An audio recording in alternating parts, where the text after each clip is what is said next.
you disagree, unless you disagree, that's what I was going to propose. So I'll just mention a few things that you might appreciate knowing across a bunch of categories.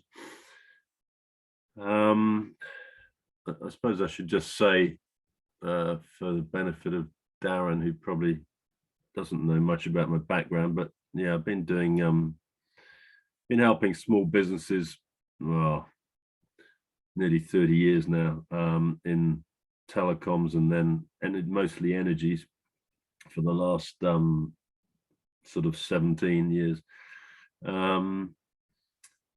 And what I help small businesses and domestic users on tariffs, but I do something that, to my knowledge, no one in the country does, and you'll never get a solicitor to help you, and that's troubleshoot problems.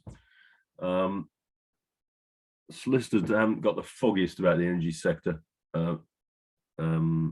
Jason, I'm sure, would back me up on that. And so I've always had calls about, we're in the soup, please help, referrals passed on. And I'm always glad to help, because you're really stuck to in a rock and a hard place otherwise. And I've seen businesses go bust because of it. I've seen businesses lose tons of profit or increased losses from bad energy contracts, and terrible stress understand that they've faced.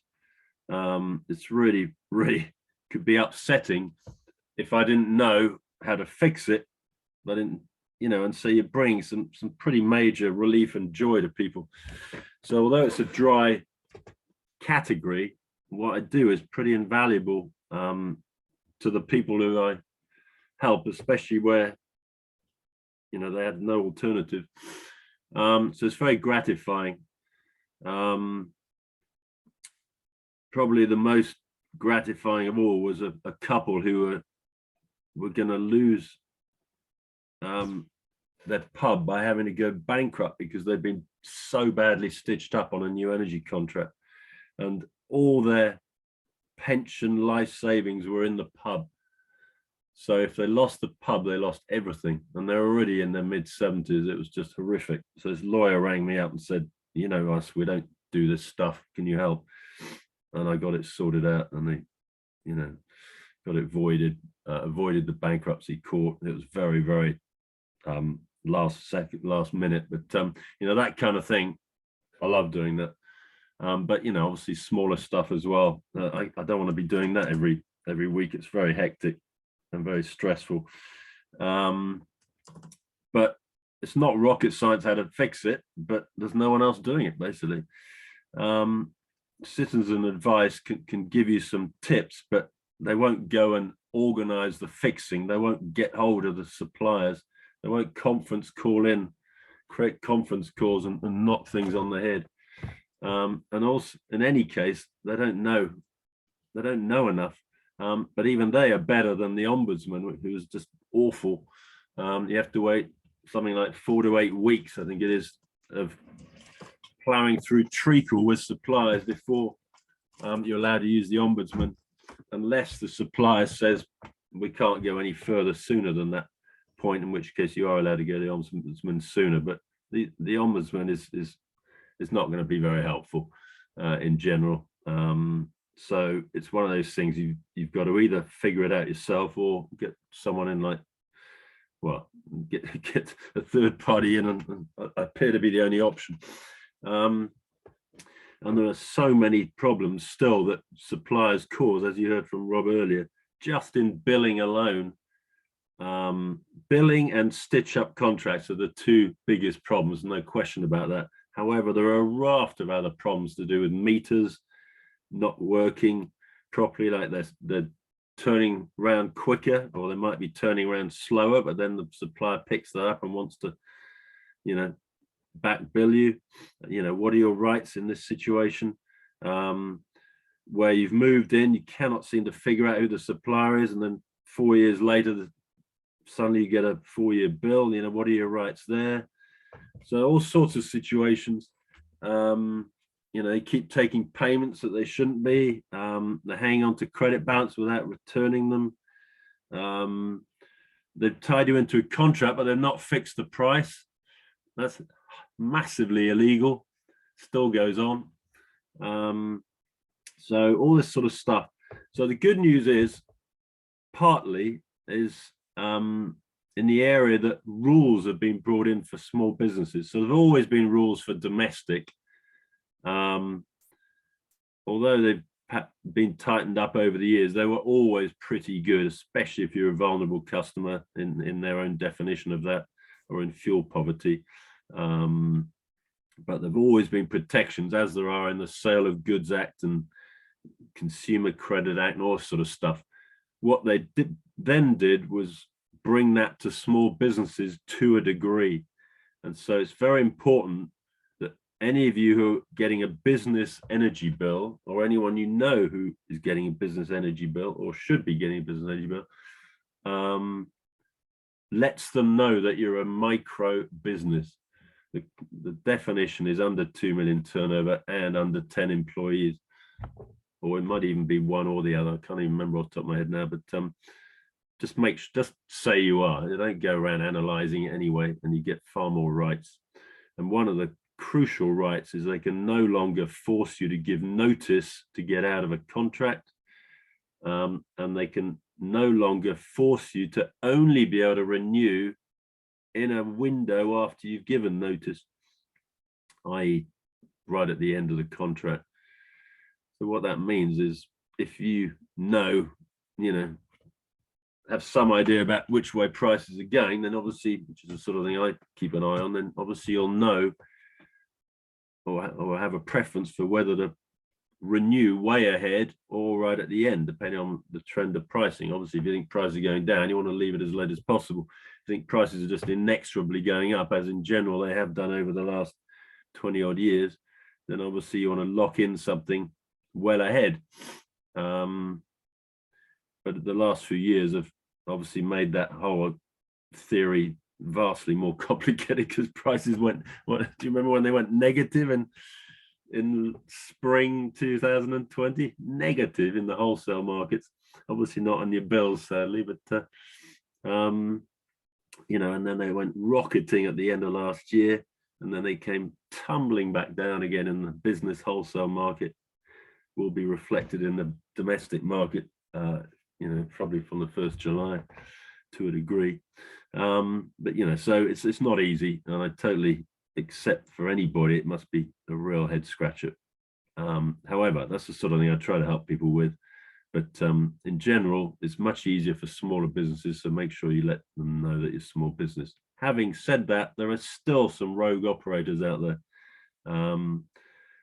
And there are still billing problems with the big six, for example, who just are too big to operate efficiently. And SSE are actually probably the best of the big six. That's the irony, Rob. But yeah, it's grim, and you just have to really keep an eye on things. It's run by computers, and then we all know computers get things wrong. They do some insane things, and you just got to keep an eye on it. And so every bill, check it. Check that the reading you gave them, they put in there. Check that if it's a 2-rate meter or a 3-rate meter, they got it the right way around, because they'll suddenly flip them round, and that could cost you dearly, or it could benefit you. But the problem is, even if it benefits you, they've got 6 years to, in theory, to rectify, to recover that back off you. Although in practice, billing errors, another piece of good news, they tend to only go up to 1 year clawback now. So that's another huge benefit. If they've got the bill wrong, or they've forgotten to bill you, or they haven't made sure to have a reading in the billing for a year, they can't claw it back. That's a huge plus. Another reason, that's only for micro business again. So do make sure you tell them you're a micro business. So that's on the billing side. Yeah, there's a rogue operator still doing this stuff where they tie you into 5-year contracts, roll them over if you don't cancel, and yet they're on variable pricing. So market tracker. And to add to that, they haven't been passing on the government subsidy. So, you know, these are the kind of things you got to look out for that still is going on. People just sticking 2 fingers up to the regulations. So you really do need to, boring as it is, keep a close eye on small business bills and frankly domestic bills, because just because there are rules and protection doesn't mean they're getting the billing right. I mean, British Gas Domestic is a total disaster in my experience, and OVO is pretty bad news as well. Scottish Power, we've been reading about in the press about the dreadful stuff with you know, prepayment meters, British Gas as well, and OVO. In fact, those 3, I would keep well away from those 3 generally. Bad attitudes. The suppliers to use in domestic are Octopus, So, and Utility Warehouse. In my opinion, I wouldn't even use any of the others. But anyway, that's my opinion. If they're the least trouble. Having said that, the bigger they get, the more they're vulnerable to computer errors. But in general, those 3 are the best, probably in that Which order. one did you say is they are the best for you, in your opinion? Well, by far the best company, if you ask me, is Octopus. So Energy, I have to say, they're good as well. I just worry if they can cope, if they've got the financial capital to cope. I mean, Octopus have got some massive backers and they're still making losses. They're too generous, frankly. But so are keeping going, and I've got to take my hat off to them. I put you with them in the past, didn't I, Steve? And you know, they're good. They don't seem to make mistakes. So yeah, they're good company. I just hope they can survive. And yeah, Utility Warehouse, very, very solid financially. Yeah, they're very good as well. They probably make the fewest mistakes, actually. So yeah, those 3. I really wouldn't look anywhere else. I can't think of any other company that is worth dealing with, in my opinion. So on to stuff outside of billing. I was just going to say on the usage side, so that talks about tariffs, that talks about looking out for on your billing, making sure it's correct, making sure you had your £666 plus, well, £466 and £267 credits in the last 6 months. Make sure you got all of those. On your energy bill, it'll be on the electric bill if you have 2 bills with different suppliers. If you're on a small business bill, if you use oil, you should have had £150 credit on your electric bill as a subsidy for your oil. I don't know if you all knew about that, who are on oil in the New Forest, etc. It's called the AFP, Alternative Fuel Payment. You should have had it a couple of weeks ago. So that's the oil equivalent of those 66 pounders. That's on the small business side of things. You know, it's the equivalent, because they weren't obviously passing on tariff subsidies like they were with electric and gas on the small business side. So as I say, domestic, there aren't any worthwhile fixed tariffs at the moment. OVO were offering some to their own customers, but nothing to new customers. As I say, I wouldn't use them anyway. And I think you need to wait till 1st of July, or they might come out slightly before then. You should get an announcement in mid-May about what the price cap's going to be. And from that, suppliers will start calculating what fixed rates they want to offer. Anything offered 15% or so below the current price cap is probably worth going for. So something works out on average about just, you know, about £2,000, just over £2,000 would be good. Okay, usage, just to mention a couple of things. Do turn things off just being in standby that still use power. So a telly on standby still uses a surprising amount of power. A microwave still uses it. A phone charger with no phone on the end of it is still charging. That's probably the worst culprit, actually, in terms of percent it's still pushing through, despite there being no device on the end. But of course, the telly is using more because it's a higher rated, electricity requirement. So just 3 examples of things you really want to turn off at the socket if you can. I know it's difficult with tellies because they might be running through stuff and you don't want to turn it all off, but do what you can. It'll make a difference. And please put in low energy bulbs, like the proper LED stuff. They pay for themselves within about a week at current tariffs. And they also have a nicer light, and by having them all of that type, you've then got the same type of light everywhere, and they're all, pretty well all of them are made in low energy format and yet look the same type of bulb. So it's not like they look totally weird like the first generation did. Right, a couple of other things. EVs. I'm not an expert at all on EVs. I don't have a driveway, so it's difficult to take advantage of the solar for powering up an EV.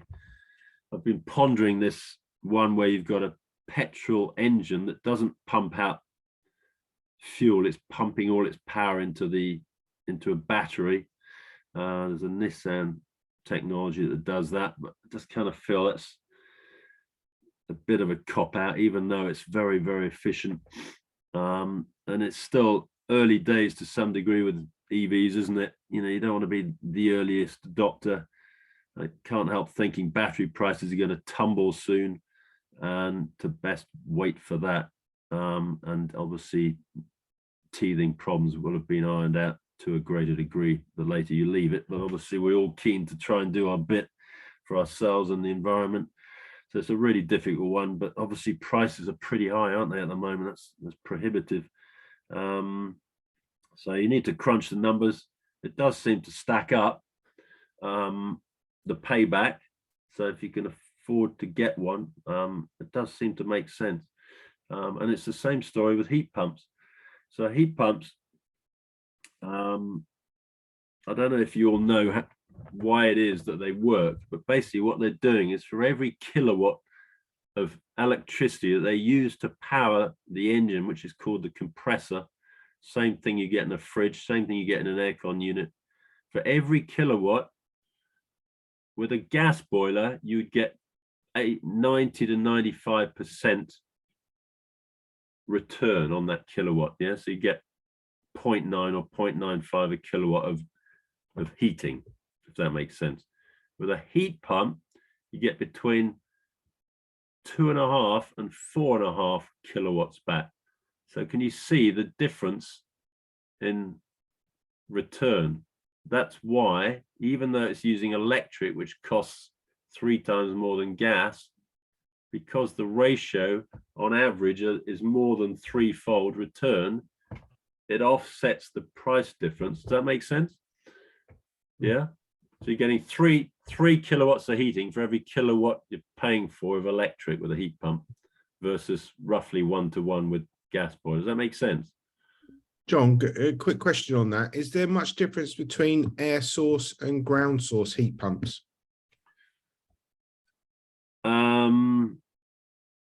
Ground source, you get a bit more still, because you're not paying, you don't need the same volume of input, because it's already pretty warm stuff coming out of the ground. It's much warmer already than air. So a heat pump is taking fresh air, which is warmer than you'd think, and then topping it up to the heat level you want for your radiators, hot water tank, or underfloor heating, which doesn't need to be more than 45 degrees on water, and obviously doesn't need to be more than sort of 21-ish for certain rooms, and 15 to 18 depending on your preferences for non-living room. So it's taking the air, it's topping it up through the compressor doing some fancy stuff, compressing, using refrigerant fuel. I won't go into the technicalities, but basically it's turning your fresh air, warming up your fresh air. Doesn't need a huge amount to take it to the right temperature, and is delivering a threefold return, which offsets the increased higher price of electric compared to gas. That's why the payback with a air source heat pump is similar to a boiler, and at the moment it's slightly better, in fact, because they're getting so much more efficient. You know, like I say, you're getting them returning about 4.5 kilowatts of heating per kilowatt input versus a boiler that's still stuck on 95%, you know, 0.95 for every kilowatt. I hope that makes sense. Oil boilers, some of them are not even as good as 95%. So that's the key thing to understand. And the good news is the subsidy is being extended another 3 years. So it's going until 2028. I suspect they'll roll it out for at least another couple of years after that. That's a 5,000 subsidy on a heat pump. If you shop around, people like Octopus and British Gas are putting them in, as well as independents. The prices are falling, and the kit has a long warranty, much longer warranty than a boiler typically. So it's stacking up. What I can also tell you, I'm aware of about 150 people who've put heat pumps in. Not a single one is unhappy with the outturn, except one where it was put in by a cowboy. So if you get a good outfit putting in who's registered with the MCS, the micro, I can't remember what it's called, a micro certification system or something or other. MCS, it's the government outfit that regulates the installers and hands out the grants. The installer must be approved with the MCS. You must get a heat loss calculation done. You have to. It would be daft not to anyway, but you actually have to get the grant. And you have to have an EPC. But anyway, apart from that cowboy, I don't know anybody who's unhappy. So this business, people, you look it up on forums and people go, oh no, it doesn't heat my place. It's just because it hasn't been put in properly. You just got to get someone who's got references that the people they put them in they're happy. It does what it was supposed to do. There was a heat loss report that said what spec was needed, and that spec as a minimum was put in, i.e. the size of heat pump, which is measured in kilowatts, typically anything from about 5 to 16 kilowatts, just like with an EV. Just make sure you use someone who's good, and heat loss report, and it should be fine as long as it's been installed properly and they've obviously ironed out all the issues. John, just a quick question with regards to boilers, because the default temperature seems to be set at sort of 80 degrees. Should we go, as I've done, I turn the temperature down to 60 degrees. Is that something you recommend? Heat pumps or boilers? No, I'm talking about boilers now. So because I'm guessing most people in this room don't have heat pumps; they have boilers. Okay. But what would you recommend? It's a good question. Yeah, 65 is about what you need on a gas boiler. You don't want to put it less than that. They don't work in the same way as heat pumps. Heat pumps are more efficient. Heat pumps stay on for longer at a lower temperature, and so they don't have to keep rewarming the whole place up. It's much more efficient, especially with underfloor heating. You can have it at an even lower temperature than through radiators. And that's another reason why they're efficient, these heat pumps, and why it's now crossed the line below the payback on gas boilers. It's a real tipping point at the moment. I can't see prices massively tumbling, the ratio of electric to gas. So, it's good news. The key question is whether you can fit one in. Well, first of all, if the suppliers can get hold of them. There was a real problem last year. Secondly, whether you can obviously get an installer who's available, a good installer who's available. Thirdly, obviously, if you can afford the upfront cost being higher, but the supplier will obviously take that grant, the £5,000 off the bill. They take it off the bill. You don't have to chase up that subsidy. And obviously, whether you need to upgrade your radiators. So the crucial thing is that the payback will be less if you don't replace your radiators, because you'll have to have the heat pump temperature, outputting at a much higher temperature to get it to heat the whole house or flat if you've only got single panel radiators or doubles without the fins in between. So that's the point of the heat loss calculation report. It tells you what you need to do with your radiators, whether they're good enough or not. That's fundamental, the radiator issue, if you're not using underfloor heating, that is, for making the heat pump work. So yes, of course, if you've got to replace all your radiators, that'll be extra, but then you're set up for a long time ahead. And often the thing that goes wrong in a heat pump over the course of excuse me, 10-15 years is just replacing maybe the compressor. You don't necessarily have to replace the whole thing. And obviously the other problem is whether you've got space outside. It needs to be a meter away from the boundary wall, needs to be X distance from neighbors, sort of habitable room windows, needs to be X distance from your wall, your own house wall, in order to have airflow. They're much quieter than people might tell you, the latest ones. But yeah, what's going to happen about people in flats? Not really sure. I guess they're going to, like with aircon, find ones they can pin on the outside of the flat. For the most part, at the moment, it's really a house application. But it all looks good to me. I hope that made some sense. And if anyone's got any questions, any more questions, please ask. You mentioned on the business front, the rogue suppliers. So who is this rogue supplier, John? Oh, geez. I mean, there used to be about 50 of them. There were about 76 suppliers at one point, and about 50 were a disaster. Thankfully, a lot of them gone bust, partly because they're not allowed to stitch you up anymore. However, there's one that still is, BES. Nasty, nasty outfit, still doing the same old tricks they've been doing ever since the beginning. There's a bit of a clue in their office address. It's in the stand of a football club up in the northwest.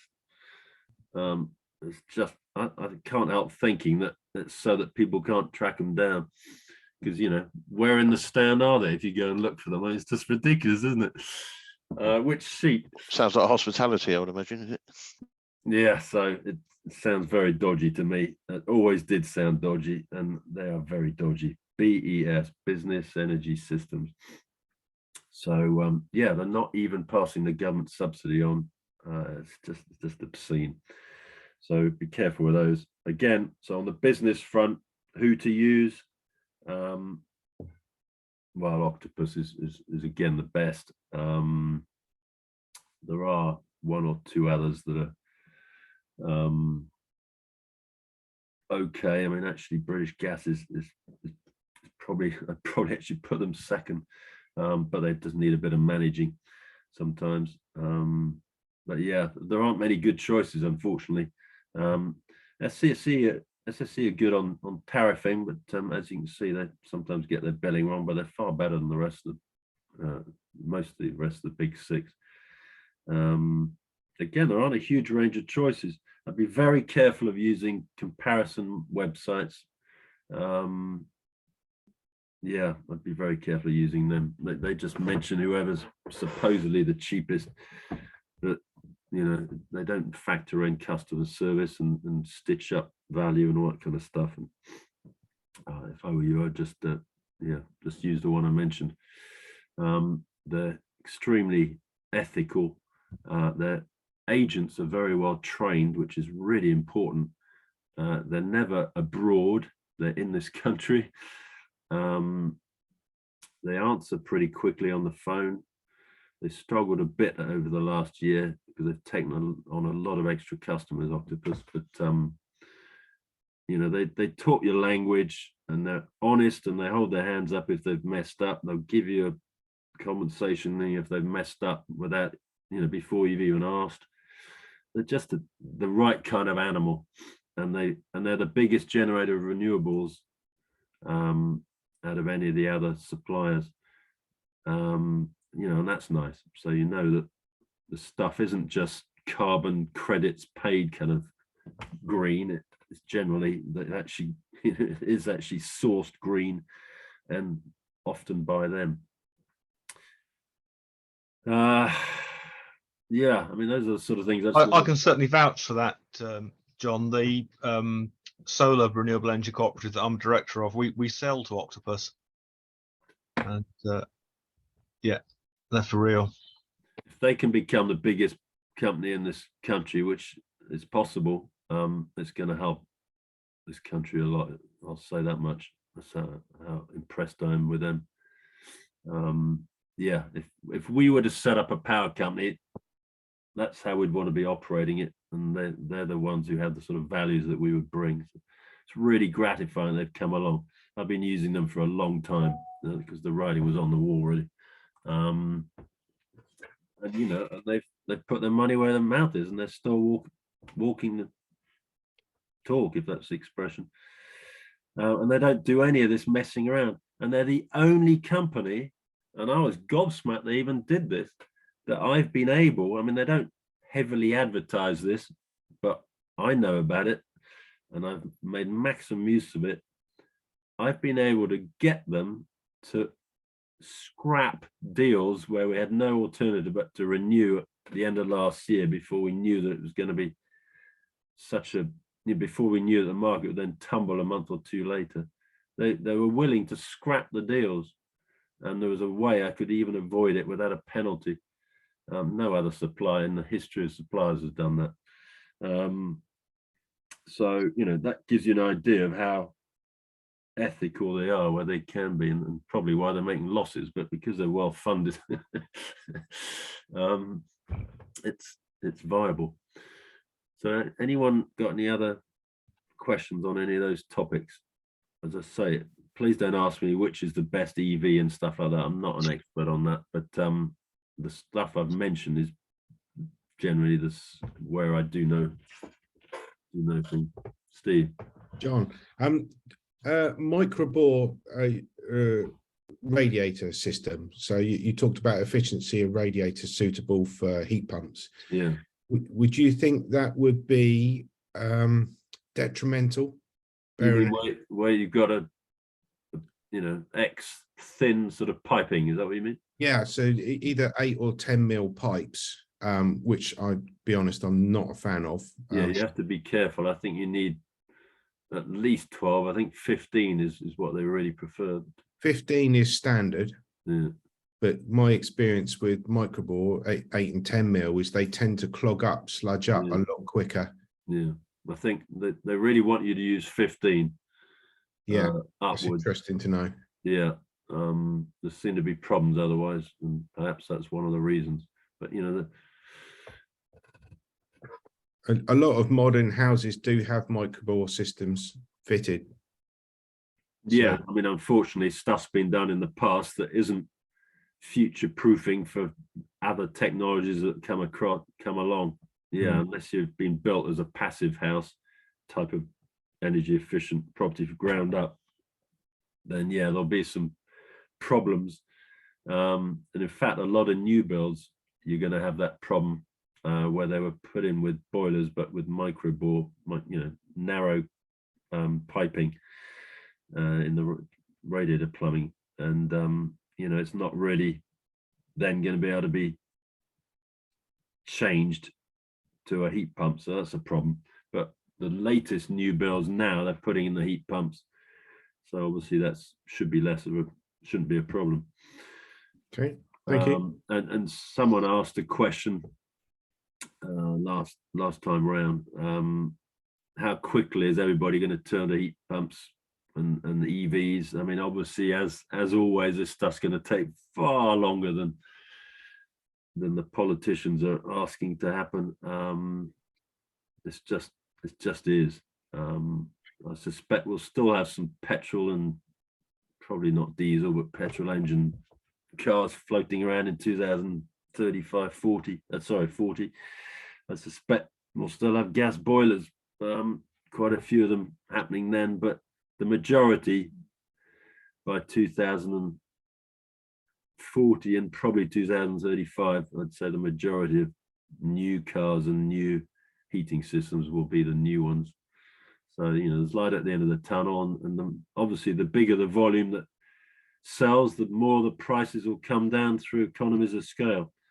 So you'll get that tipping point where suddenly it all starts happening. And I think we're getting close to that with EVs, because although I wouldn't buy one from out there, the Chinese are piling into this country this year with their EVs at much lower price points, and that's going to make your Teslas and VWs and whoever else trim their prices, Hyundai, Kia.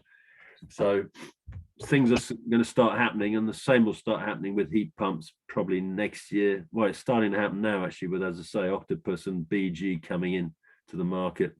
They're talking about wanting to get heat pumps to the same price as a boiler.